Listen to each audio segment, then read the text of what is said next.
Alright, I'm back with another Destiny 2 video, and definitely not the one I thought I was going to make today. I thought I was going to make one about the TWAB, which I still might, because I believe it will contain some Festival of the Lost info.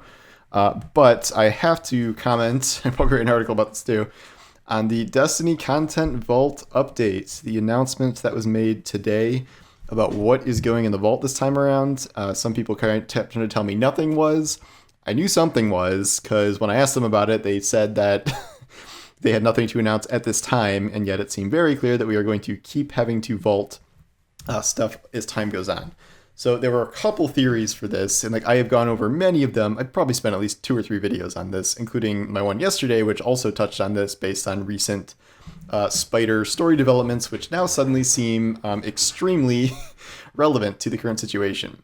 So what is actually happening is not exactly what was predicted on any front. My guess was always the EDZ, because that has been so useless for a long time. Some people were saying Nessus for similar reasons.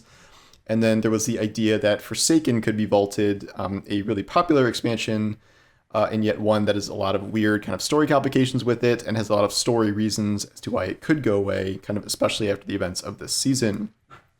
What we got is something in the middle here. We have... Evie squeaking, so you can't see her, but that is her squeaking, if you can pick that up. But so we got the final result of Forsaken story content is being vaulted, but not the entire collection of Forsaken normal content, if that makes sense. So the story missions and the plot line of Forsaken is being vaulted, but not everything. Only the Tangled Shore is being vaulted, not the Dreaming City. And not even all of the Tangled Shore, because they are keeping the Warden of Nothing strike. So this is a little confusing to parse. I read this too fast at first, and I went on this big Twitter tirade about how much stuff was getting deleted because I didn't understand that the Dreaming City was staying. So the Dreaming City staying means that we still have the Corrupted, yay, and we also have the Shattered Throne Dungeon staying. We have the Last Wish raid staying. So it is good, obviously, to lose less content than we might have otherwise, because that going away would have been a real bummer. If all Forsaken content went away also, that would have pretty much just eliminated the Scorn as a race in the game, because that is the only place that we see the Scorn outside of Gambit. We are losing things like Presage, but that is also having to do with the seasonal content also going away. But there are some caveats there too. So Tangled Shore going away means that, so a few things are happening here. They're keeping Warden of Nothing, but we are losing Broodhold and what's the other one? Okay, I had this open before. I look up all the strikes.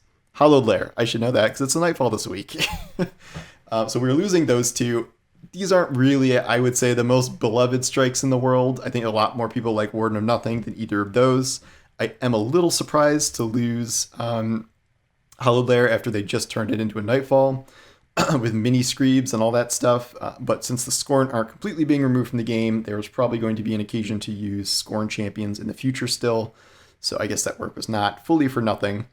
But we are still losing 2 strikes, and but we're keeping some stuff too. So while they're deleting pretty much all the seasonal content like Presage and Harbinger and seasonal activities, some stuff is staying. So Battlegrounds are staying, and they are being rolled up into a Vanguard Operations playlist that will replace the current Strike playlist.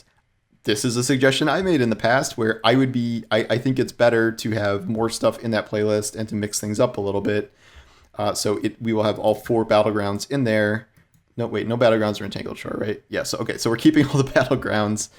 That's staying in there, and the Proving Ground Strike is staying, because even though that is technically seasonal content, it's still going to be a permanent addition to the game, and it takes place on Nessus. And as we know, Nessus is not being vaulted. So here we are. Another thing that's changing, which is very relevant to yesterday's video, lastly, all of Spider's currency exchange function will be taken over by Master Rahul in the tower when the Tangled Shore is moved into the DCV. Welp. So yesterday was all about how Mara is essentially assigning Petra to go murder Spider for how he mistreated Crow as Uldren back in Season of the Hunt. There is additional lore that is having Spider reach out to Drifter to try and get him smuggled out of the Tangled Shore. And so I don't really know how this is going to play out. It seems that either Spider is going to be killed, possibly by Petra, which he would very much deserve at this point, or he will actually escape and the Drifter will smuggle him somewhere where we can't visit him anymore because his functionality is being removed. But he escapes with his life and could come up in the future. It strikes me as something Bungie would do to sort of just have him go into hiding rather than just kill him. I know we have the spoiler alert, someone is going to die hint here, but I kind of don't think that's referring to Spider. I don't really imagine this is going to be like a significant story thing. I don't think this will be a mission or anything, or maybe it'll be a cutscene. I would love to watch a cutscene of Petra just murdering a bunch of Elixni that work for Spider and then killing Spider. That would be an awesome cutscene, but I'm not going to hold my breath for it. But what we do know is that my theory from yesterday that he will come sneak into the Annex and be our new currency vendor, like hiding in the shadows of the Annex, will not come to pass. What they're doing with the sunsetting here is actually, or vaulting, is interesting because it solves two problems where they are vaulting something and they're also vaulting the kind of Forsaken story content that they don't like sticking around because it's confusing. Because we had this whole storyline of Aldrin turning evil and killing Cade and all this stuff. So they don't like that being in the game after all this time, now that Crow is kind of a good guy. So they've said in the past that this would be sunset. I did not think it would be sunset now. The additional point I made was that Forsaken would have to be made free before this, and it didn't seem like that was in the cards. And yet, that is the final piece of this, where you can get this for free for all players starting December 7th. So this is right before the anniversary event starts. And then you have about 3 months to play through all this before if you have not bought Forsaken. This is probably one of the best, if not the best, kind of story campaign of the entire game. So it's, Evie. See, you can't see her, but Evie still has a presence in the videos, barking at our neighbors. So, so this is kind of the middle ground compromise here. And so there's going to be a Forsaken pack, which will include access to the Last Wish Raid and Shadow Throne dungeon, as well as all the Forsaken exotics. The Forsaken pack will include 3 Forsaken ciphers used to instantly unlock your choice of Forsaken exotics, not including the Raid and Dungeons exotics via the exotic kiosk. And so everyone who had previously purchased Forsaken will automatically have this pack and get the ciphers anyway.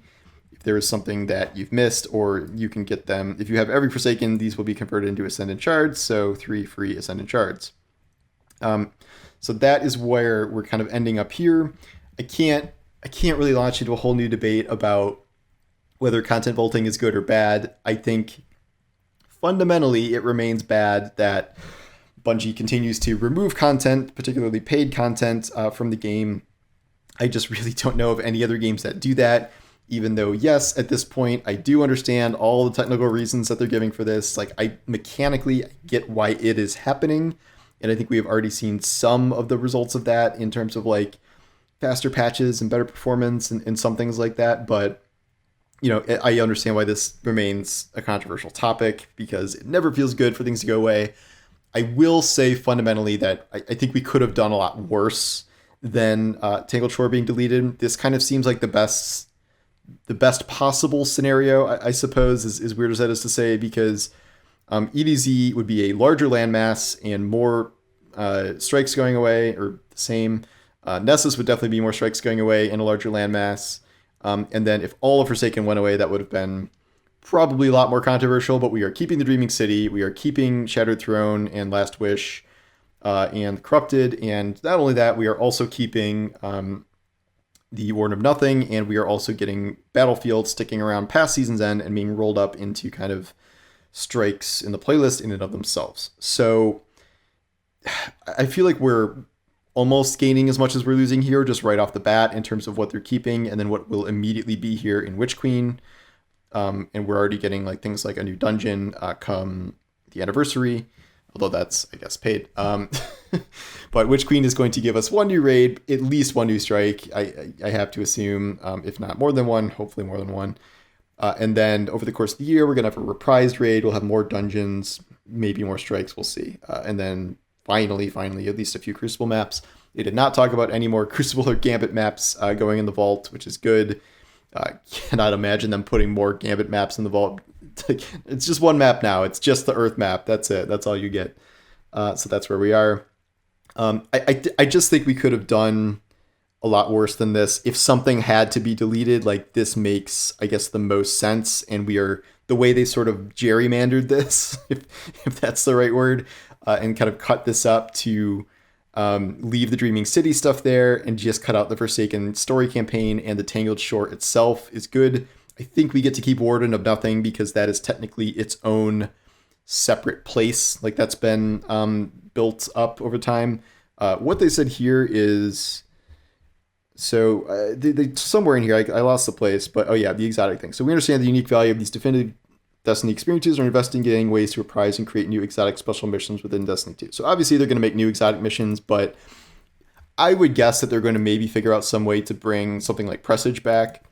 I think they are very proud of Presage, and that is, it's technically in the Tangled Shore node, and yet I think that's something they don't want to delete from the game after 6 months or 9 months or whatever it's going to be, because that is just such a great piece of content in particular. I mean, Harbinger was pretty good too, but I do start to hope that they bring things like 0 Hour or Presage back in maybe the Legends tab after they rework it. I generally speaking, I want more stuff from Destiny 2 to come out of the content vault.